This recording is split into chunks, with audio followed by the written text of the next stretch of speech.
Hey guys, welcome back to World of Warships. Today we're taking a look at the Tromp, and is this destroyer worth getting in 2024?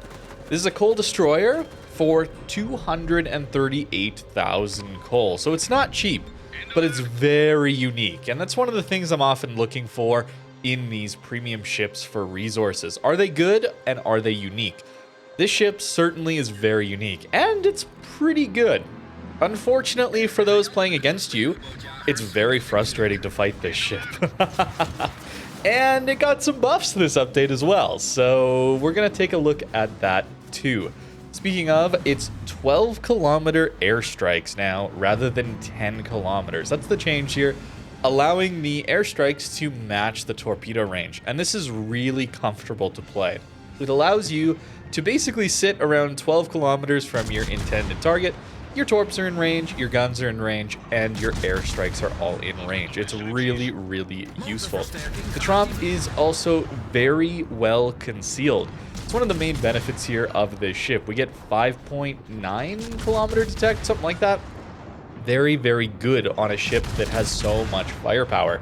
You're also got okay guns. I mean, the DPM is not amazing at only 148,000 HE DPM. That's not really that good. Things like gearing, for example, have 216,000 DPM. Marceau will have 253,000 HE DPM. Sherman, with its SAP, has 324,000 DPM. So our DPM is not amazing, but what is quite good is the shell velocity here on the Tromp. So we have decent fire chance as well. It's like 10%. And we do have, 11% fire chance, just looking these things here. And the shell velocity is really nice, so it allows us to actually shoot these guns at quite long range. So your damage output really is very well balanced between all of these offensive armaments. The airstrikes, though, do not have very good pen. That's going to be the main weakness here of these airstrikes. They only pen 20 millimeters of armor, 21 millimeters of armor, which is not that much. Only superstructures are really going to take damage outside of some destroyers. When I first got this ship, I got a few games where I was actually able to hit DDs, but it's very, very difficult. The lead time is like 11 seconds, so it's not easy to hit destroyers at all. Very small box that these airstrikes will drop their bombs in. So I find them most valuable at lighting fires on battleships, and we're going to do that here. If we hit the center of a battleship, we're going to do some very, very decent damage, and we're almost guaranteed a fire, since we hit so many bombs, and they have a 21% fire chance. It's pretty good. And combined with these main guns, yeah, one salvo for the follow-up. A little bit lucky, but that is a double permanent fire. Maybe some torpedoes coming into play on this poor Iowa. Yeah, playing a battleship against this ship is very, very frustrating, I gotta say. As for this ship's survivability, this is a bit of a weak point as well. You don't have a heal, you don't have a smoke. So all you get is this standard HP here, 28,000 HP with the build I'm taking, which does include Survivability Expert. And your engine boost is a 25% engine boost. So even though this ship is a little bit slow, only 33.5 knots base, while this engine boost is up, you're pretty quick, and you can dodge a little bit. It's not the most maneuverable ship in the world, though, and unfortunately, the turret angles are quite poor. So anytime you're looking to get into a gunfight, just know you're exposing broadside to a very large ship. It's not the smallest ship in the game, certainly, and it can take quite a bit of incoming damage. I would say I don't recommend running a full range build on Tromp. You could. That's the nice part about this shell velocity, you could. But I do think the torpedoes and these airstrikes account for quite a bit of your damage as well. And anytime you're running the full range or some range build, taking AFT on your commander, that's going to result in you being outside of torpedo and airstrike range. So I often found myself not wanting to take it because I wanted to stay within this triple threat range, I guess we'll say. We do have a defensive fire, which helps. Our AA is okay. It can shoot down a few planes here or there. Another 2 torps on the Yamato in the back line there. Pretty good. Already up to 126,000 damage. Our team is melted a little bit, but just to show you the damage capability of this ship, it is very, very powerful at dealing damage to battleships especially. decent against destroyers as well with these main guns with good shell velocity. But the AA, not enough to really deter carriers in my opinion. You only have 3.5 kilometers of range, and while the DPS is not bad, you're no Holland, right? You're no Holland here where you're actually going to just nuke an entire plane squad. Poor Iowa gives us an arsonist there. Yeah, it's... I'm a little conflicted on this ship, but playing it is pretty fun. You feel like a bit of a little goblin running around the map. But yeah, playing against it is a little bit frustrating. So we'll try and land some airstrikes on the Missouri, maybe get some fires on the Yamato here, but that's pretty much going to be the end of this game. And yeah, we're a bit of a large ship, so those dive bombers can certainly hurt us quite a bit here. And swapping over to the AP as the Riga rounds the corner here. And even though we do have the 150mm guns, we don't have the best pen on the AP. So only 94mm pen at 12 kilometers, where things like an Elbing, right, very good AP there, has 190. So we're no Elbing when it comes to the AP. No improved pen angles either. So I would say for the most part this is going to be an HE spamming ship. Maybe some light cruisers at closer ranges. You can certainly swap to the AP here. No improved accuracy either. So yeah, we're in a little bit of trouble against this Riga. I think we want to stay a little bit further back. But 150k to start things off is not too bad. Even in a game where, well, let's say we didn't have the best of teams. It happens. And sometimes destroyers can feel a little bit useless in games like this, where you're forced to play open water because people aren't going to be spotting for you. You can't use a smoke to farm from or from behind islands, where Tromp can do reasonably well in these matches. Moving on to our next game here. I do want a cap contest in this ship. It's pretty solid at that since it does have very good concealment. Looking at the torps, it's going to be a Shimakaze on this cap, so we do have to be quite careful of that.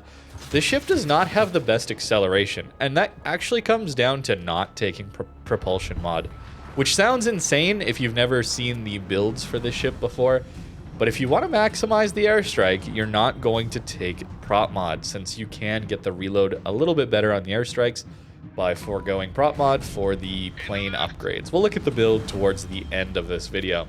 But I do think it's worth doing that, as these airstrikes are incredibly powerful.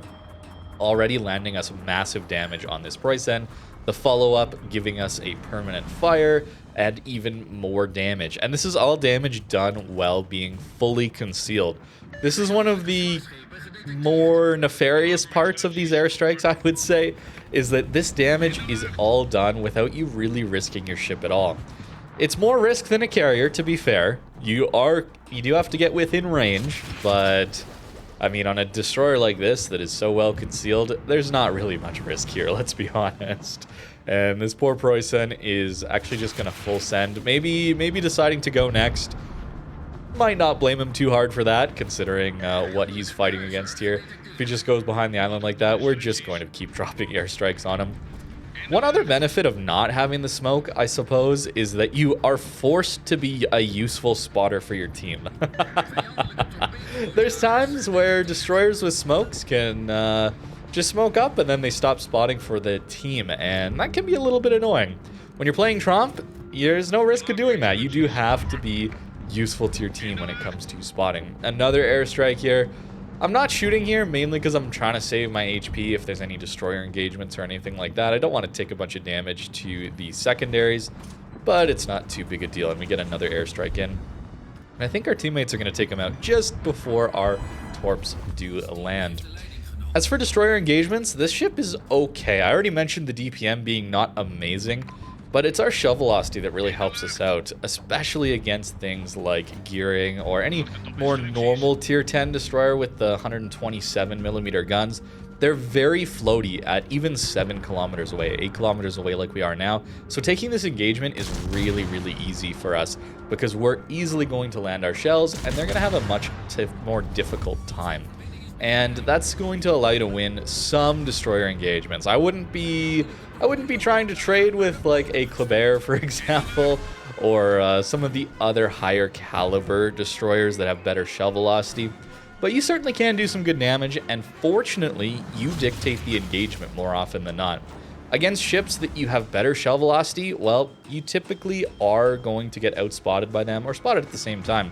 But anytime you're massively outgunned and out shell velocity, right, at longer ranges, the guns are a little bit floatier on some ships, but anytime you're against like a Kleber, for example, you do outspot them very, very easily. So dictating that engagement is really, really nice. You just get to choose if you want to engage or not. And we're going to see an example of what happens at close range here when you're dealing with an enemy destroyer with much better DPM than you.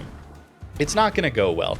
And I think that's partially down to the ship's turret angles. And we're forced to give broadside if we want to fully enable our DPM. The actual salvos here are quite good. We're doing good damage, but no saturation here means, yeah, we're taking full damage salvos from this gearing, and it hurts. He does a very smart play here by smoking up while I'm also in gun range of enemy ships. So this is a great tactic to use in your destroyers if you have smoke.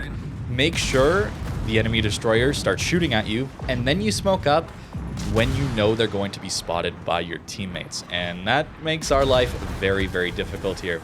20 seconds, of course, to go dark, and we were never going to survive that long. So I'm just trying to get some blind fires in to maybe finish him off, but our dispersion here... yeah, the dispersion is not great. Fortunately, our teammates do manage to finish him off, trade him out, so that's good. But against a gearing, yeah, I really don't want to fight him at 4 kilometers. I'd rather fight him at 6, 8 kilometers. That kind of thing is much, much better for us. So... yeah, a little bit of a downside there with these main guns not having the best DPM. As for those turret angles, you do have to give when you're kiting especially, and that's where I went to kite away from that gearing.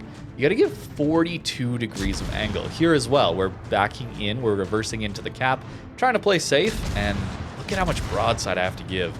You're very exposed to the enemy ships. Fortunately, the Shima just decides he doesn't have guns on his ship, so I don't have to worry about it. We're going to see a few Shimas do that, actually, this game. But most of the time, they're going to shoot back at you, and you will take quite a bit of damage because you are exposing so much of your broadside. Pushing in, though, it's only 31 degrees as far as the turret angles go, so not too bad.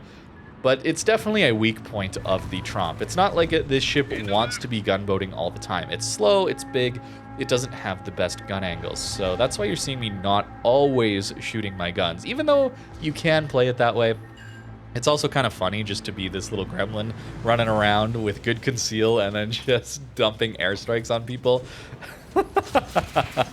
Even saying this, I feel a little bit bad, but I gotta be honest, the play style is fun.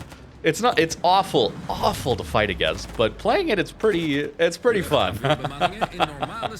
It's Yamato pushing in here, and our team is again melting, unfortunately, but it does show off the ability that the ship has to deal with enemy ships pushing into it. And fortunately, these airstrikes with their buff now, it does allow you to do a little bit better when enemies are kiting away from you. There's really no change to the lead time on airstrikes given the distance. So no matter where it is, it's just always going to be that 11.5-second lead time, unless it's like really close to your ship. But even then, it's still pretty far lead time. It's very similar to that 11-second drop time. So once you get used to it, there's no difference to that longer range, which I maybe would make a feature of these ships, or maybe a nerf to some of these airstrikes. The tier 10 Guden probably could use some nerfs, especially its new legendary upgrade. Fortunately, Tromp does not have access to that, so it can't store up 3 charges. But still, the reload time here is very, very good. Sub 50-second reload time on those airstrikes is kind of ridiculous. We're going to save our engine boost and activate it here for dealing with this Mogador. Very difficult destroyer to deal with, and look at these angles. This Mogador is going to do a great job of pushing behind my ship. Anytime you're pushing into an enemy and you're trying to take a gunfight, make sure you're pushing behind where their ship is. It forces them to give even more broadside. Look at how much I have to expose my ship to actually shoot this Mogador here. It's a very good play. If he had gone the other side, well, it would have made it a little easier for me. And fortunately for me, we're not taking too much damage to that enemy Guden's guns. And Mogador might not have had his booster up or something. I don't know. We got fortunate to not die there. Carrier also missed his drop, which is, again, very lucky for us. But we take a lot of damage. We take a ton of damage anytime we're in these DD engagements. I think giving this ship a heal probably would make it too good. You'd have to reduce its concealment, certainly. Having 28,000 HP to start with and such good concealment is a very good thing. That's 4.2 thousand damage salvo there with the HE. So even though the DPM's not amazing, when you land those salvos, man, it punches rather hard.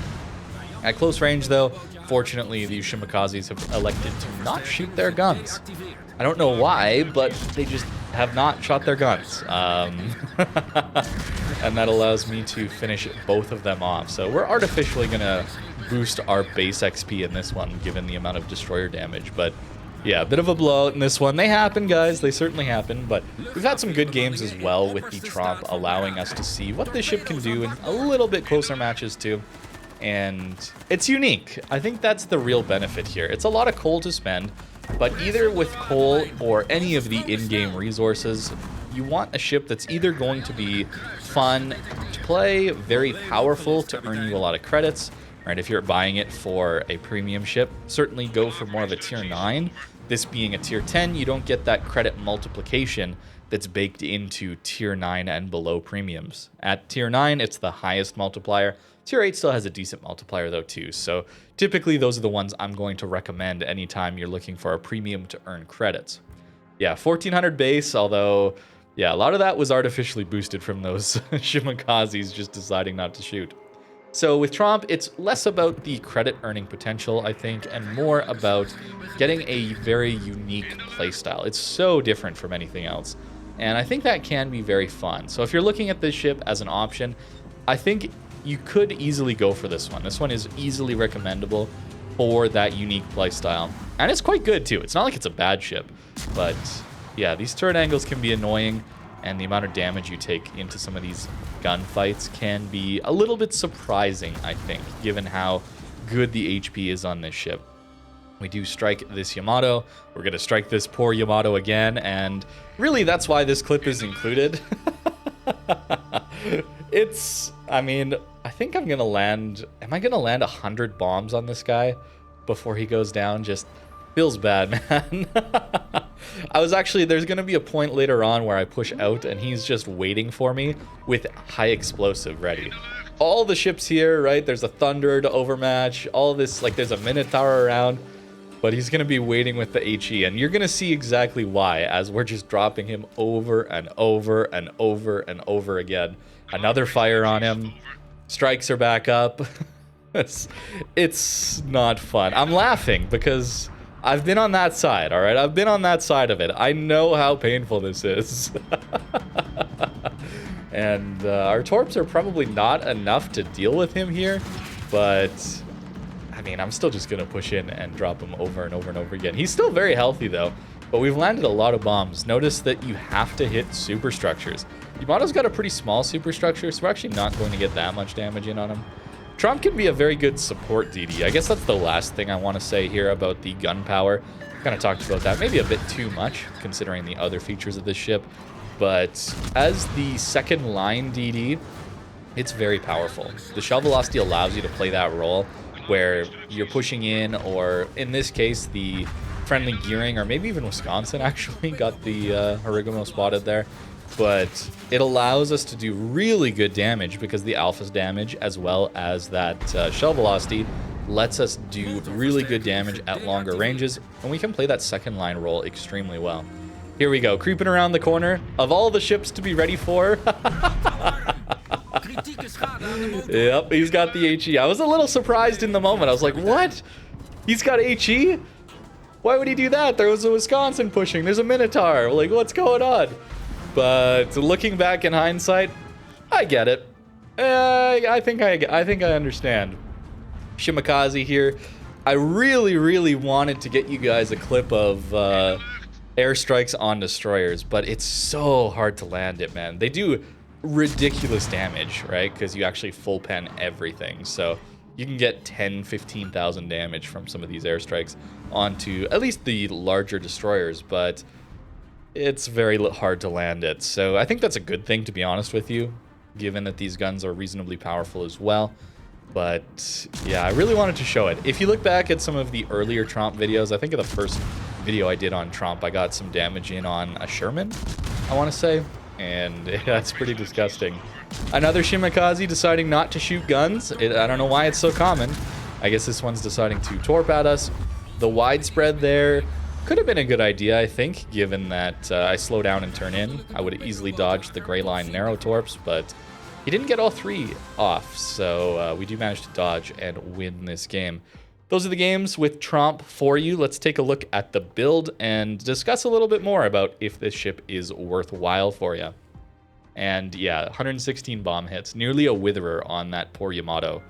But in general, I think this ship is worth getting. I think this is the most obvious example of the unique playstyle that's so different than anything else that makes it worthwhile picking this ship up. This is the best possible example in the game. There might be some others, but it's very, very unique. There's nothing else that plays like this ship.